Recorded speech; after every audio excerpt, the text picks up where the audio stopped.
नमस्कार दोस्तों, स्वागत है आप सभी का अल्टीमेट क्लासेस में। और आज का जो अपना क्लास रहेगा वो जो अपना रेगुलर क्लास चलते आ रहा है भारत स्किल के अकॉर्डिंग। और उसमें मैंने आपको लास्ट जो क्लास थी उसमें ये प्रश्न संख्या 16 जो है वो सॉल्यूशन नहीं करवाया था। 15 से डायरेक्ट अपने किस पे 15 जो क्वेश्चन है इसका सॉल्यूशन नहीं करवाया था। 14 से डायरेक्ट कहाँ 16 पे चले गए थे। तो दोस्तों ऐसा क्या था कि इसमें ये जो इसकी लैंग्वेज है जो आप देख पा रहे हैं, what is the square root of 0.01, लेकिन इसी को यहाँ लिखा हुआ है 0.01 का वर्गमूल क्या होगा। तो ध्यान से देखिए, आज मैं आपको ये बता देता हूँ कि आपका एग्जाम का सबसे इम्पोर्टेंट पॉइंट यही होगा कि आपने किसी भी प्रश्न को पढ़ना है तो उसको आपने हिंदी और इंग्लिश दोनों में पढ़ना होगा, ठीक है ना। तो इस बात का आप विशेष ध्यान रखेंगे।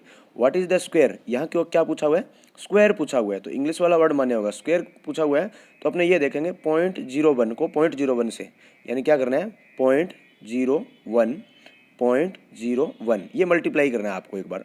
तो आप ये देखिए कि हम एक को एक से गुणा करेंगे तो हमारा रिजल्ट क्या होगा, एक होगा, ठीक है। अब इसमें कितनी संख्या के बाद पॉइंट है, एक और दो संख्या के बाद, और मल्टीप्लाई में दूसरे की भी काउंट होगी, एक और एक दो, तो टोटल कितनी संख्या होगी, चार संख्याएं होगी। तो एक तो हमारे पास यहाँ है ही, दो तीन चार, तो चार संख्या के बाद यहाँ पॉइंट लगेगा। तो ये आपका 0.0001 ये आपका रिजल्ट होगा। ये आपके कौन से ऑप्शन में दोस्तों, ये आपके बी ऑप्शन में है, ठीक है ना।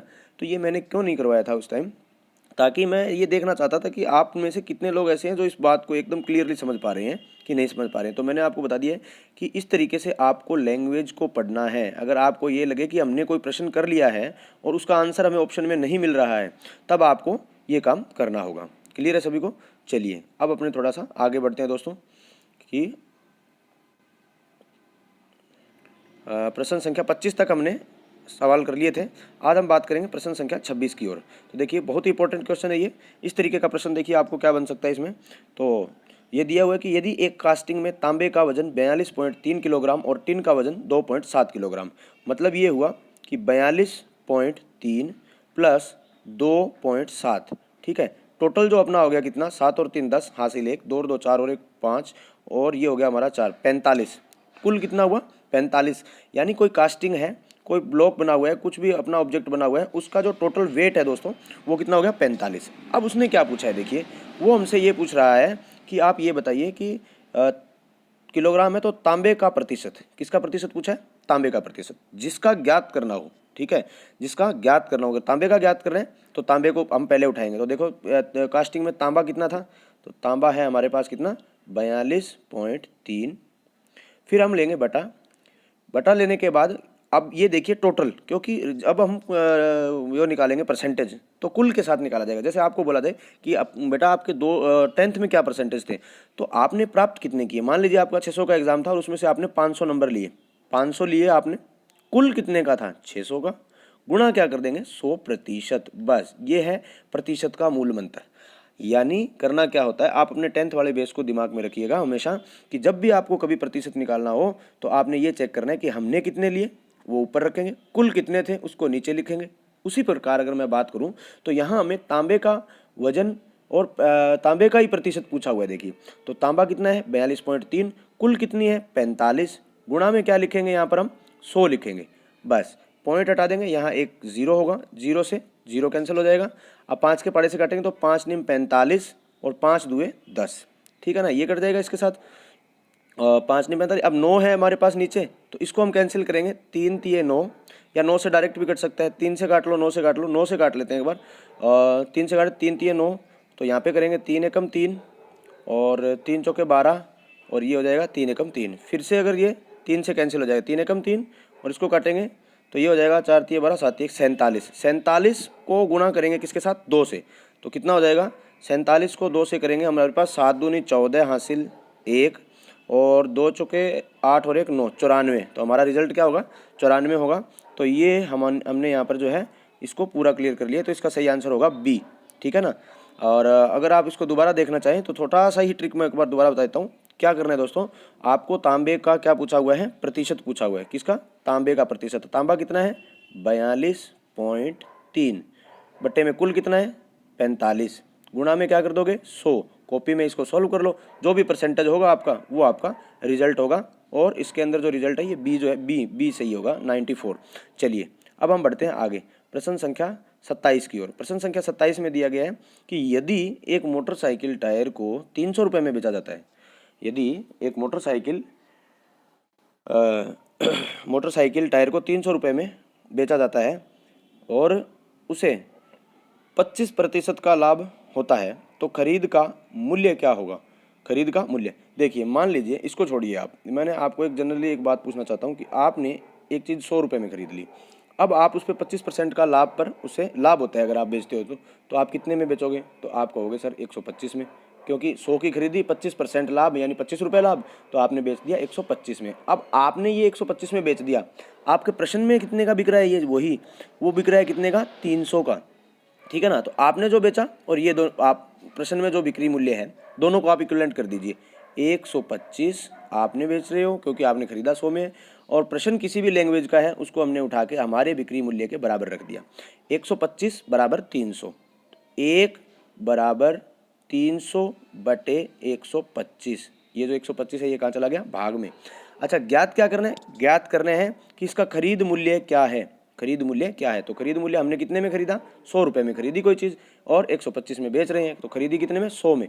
तो हमें खरीद मूल्य निकालना है, तो इसको गुणा कर देंगे किससे? 100 से। बस इसको कैंसिल आउट करना है और जो भी होगा वो हमारा रिजल्ट होगा। देखिए कैसे, 25 के पाड़े से काटेंगे, 25 चौके 100, 25 के पाड़े से काटेंगे 25 5 125, 5 से फिर काटेंगे तो 5 छिके 30, ये 60 हो जाएगा, और ये 60 को मल्टीप्लाई करेंगे 4 से, 4 छिके 24, 240 कितना हो जाएगा दोस्तों? 240 हो जाएगा, और 240 हमारे कौन से ऑप्शन में? ऑप्शन सी में है। तो ये हुआ इस तरीके से।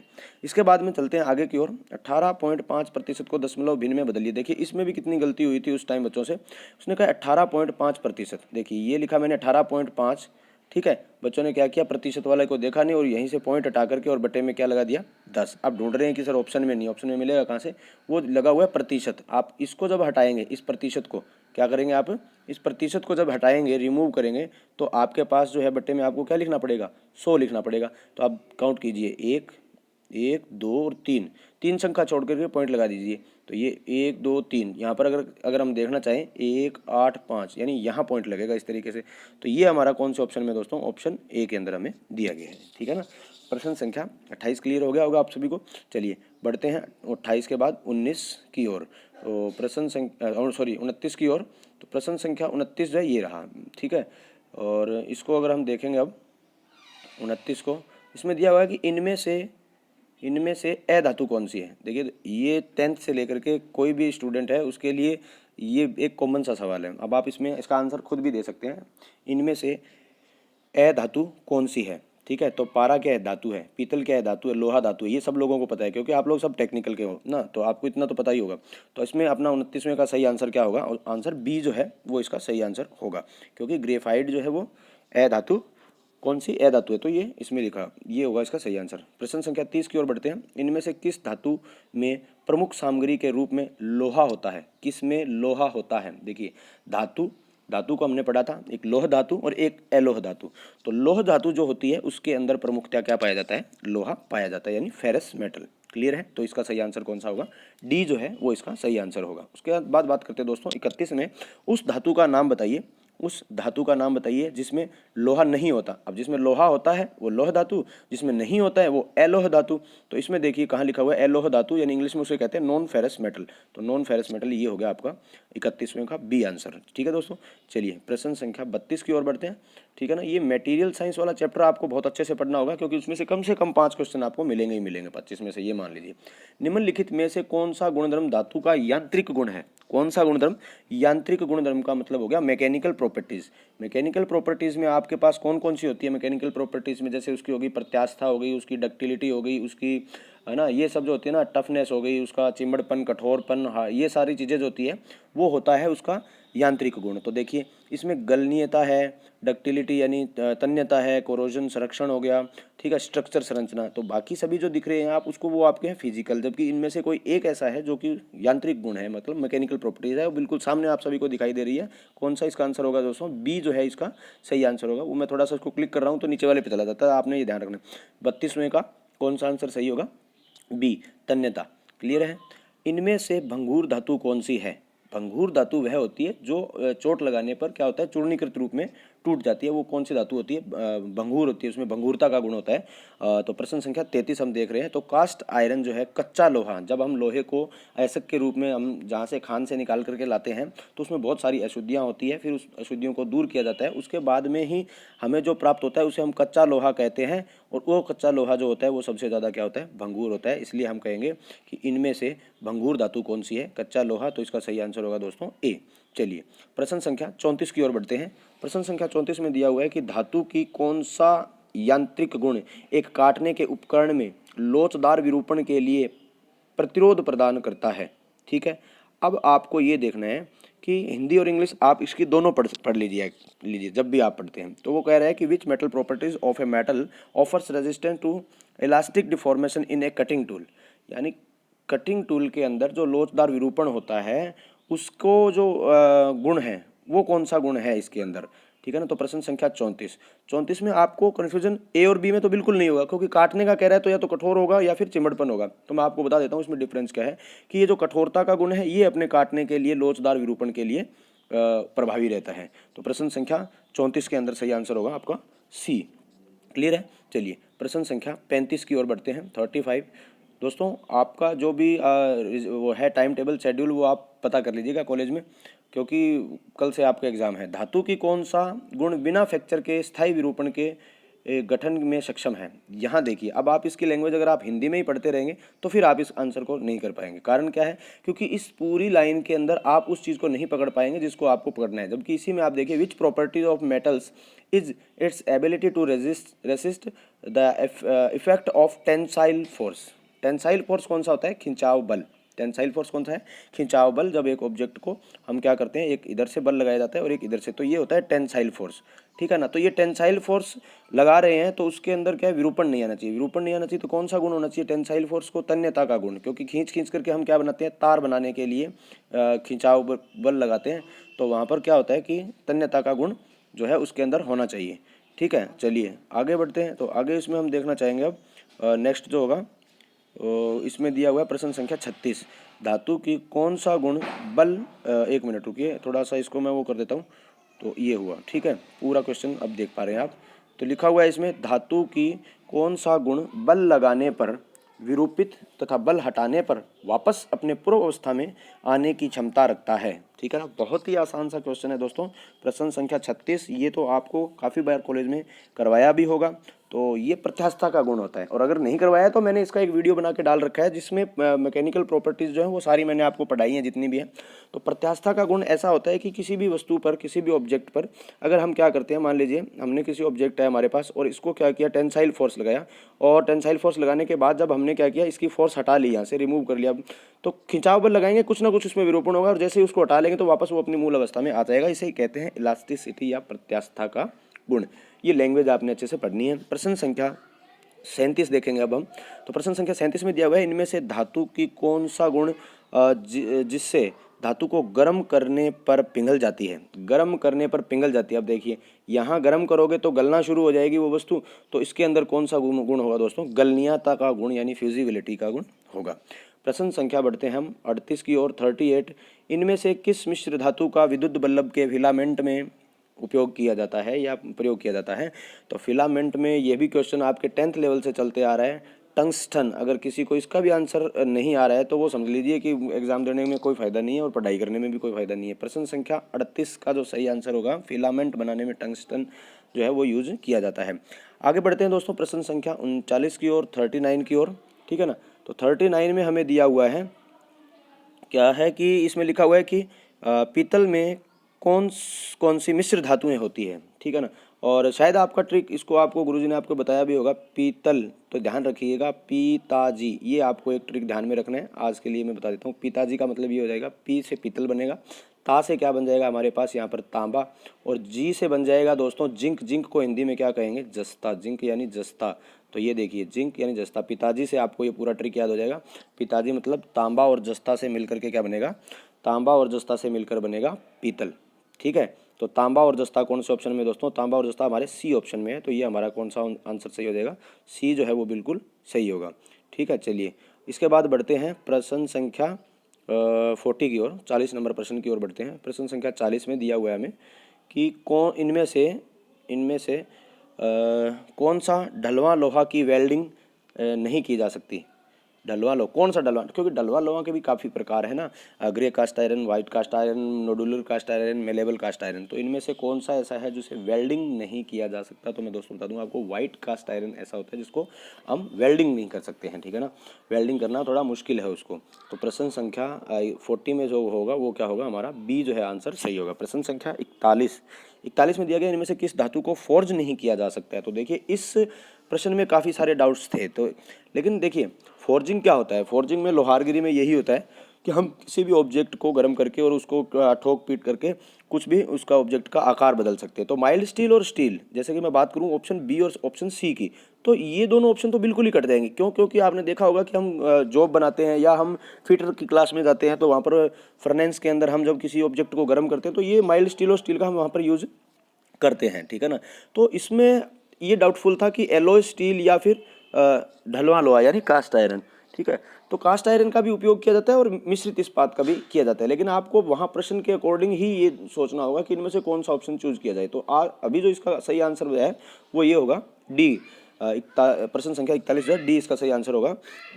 कास्ट आयरन जो है उसे आसानी से फोर्ज यानी जाली नहीं किया जा सकता है, ठीक है। प्रश्न संख्या 42 में दिया गया है, मशीनरी भागों की ढलाई के लिए किस धातु का व्यापक रूप से उपयोग किया जाता है? तो मशीनरी भाग में दोस्तों अलग अलग है कि बेड बनाने के लिए क्या किया जाता है, मशीनी बेड बनाना हो, मशीनी पार्ट्स का, वो उस डिपेंड करता है उसके वर्किंग पर, ठीक है। प्रश्न संख्या 42 में जो इसने जो पूछ रखा है उसके अकॉर्डिंग अगर बात करें तो इसका सही आंसर होगा ए, जो है इसका सही आंसर होगा, ठीक है ना, ए यानी ग्रे कास्ट आयरन।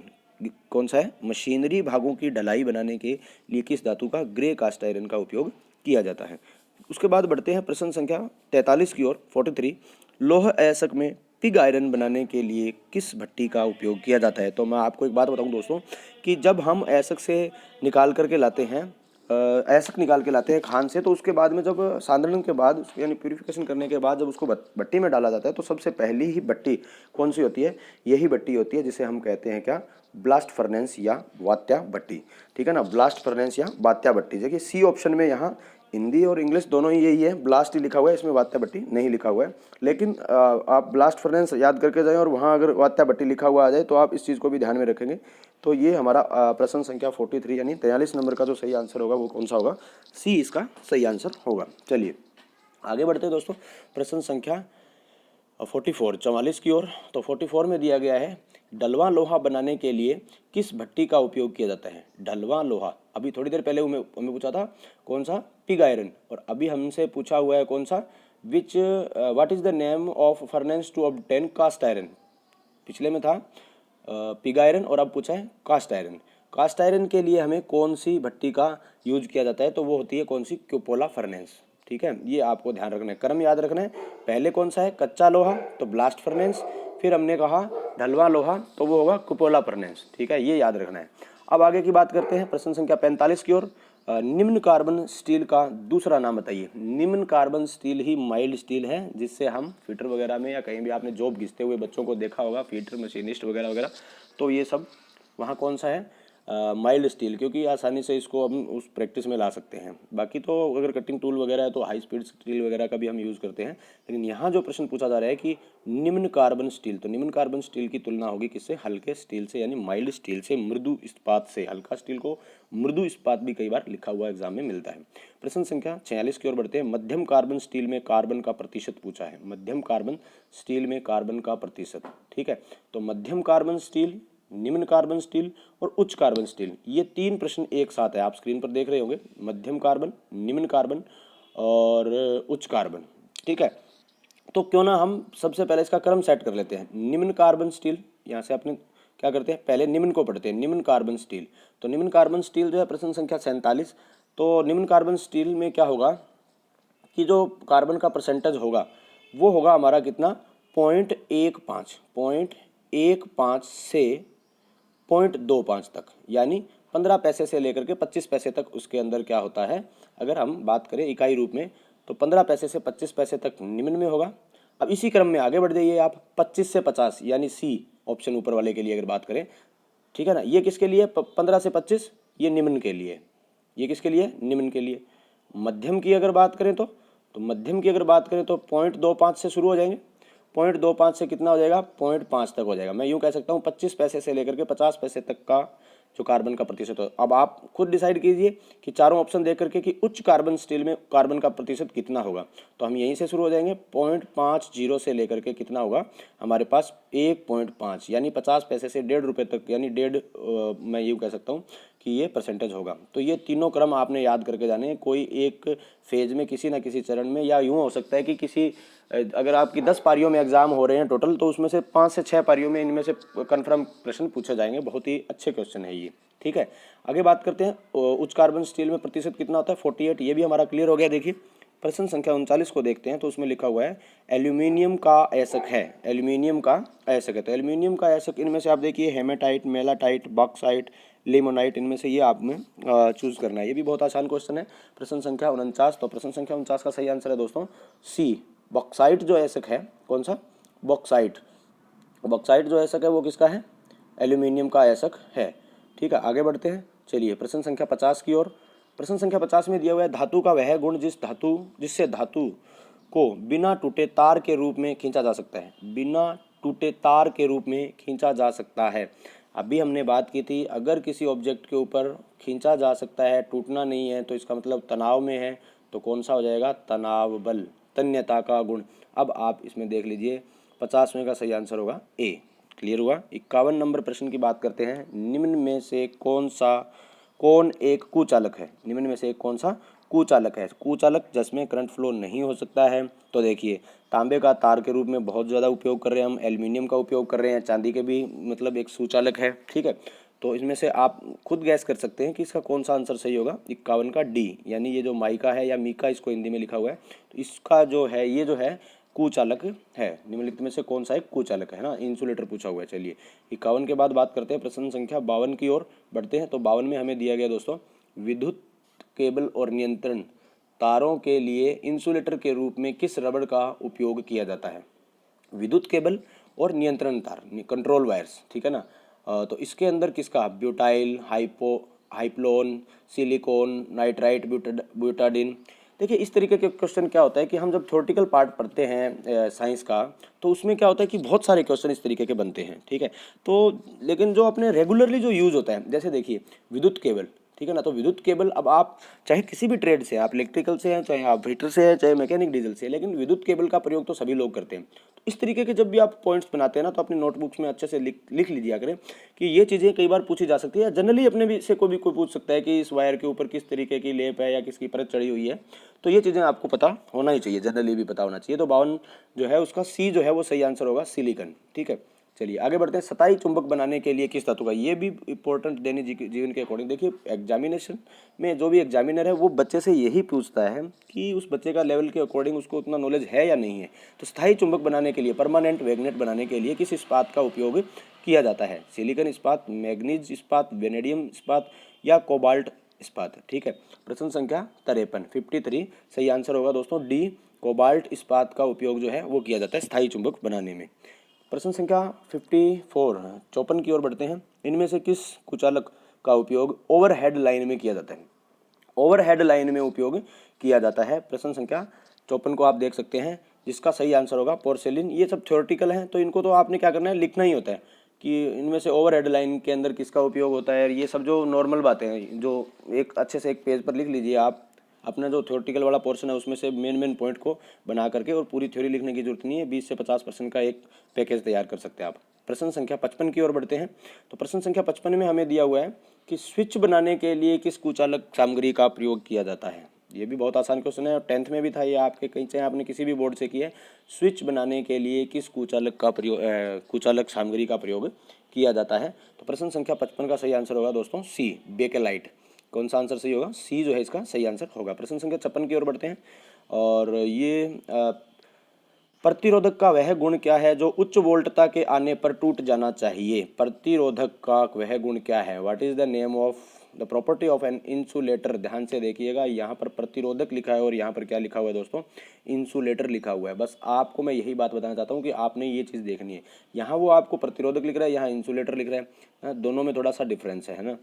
तो अब अगर हम बात करें कि वह टूट जाना चाहिए, तो अगर वोल्टेज हाई हो जाती है तो उस केस में 56 नंबर, ठीक है ना। तो इसमें आपको जो भी आपके पास इंसुलेटर है तो उसकी जो है डाई इलेक्ट्रिक स्ट्रेंथ यानी परावैद्युत जो है ना वो उसका क्या होना चाहिए,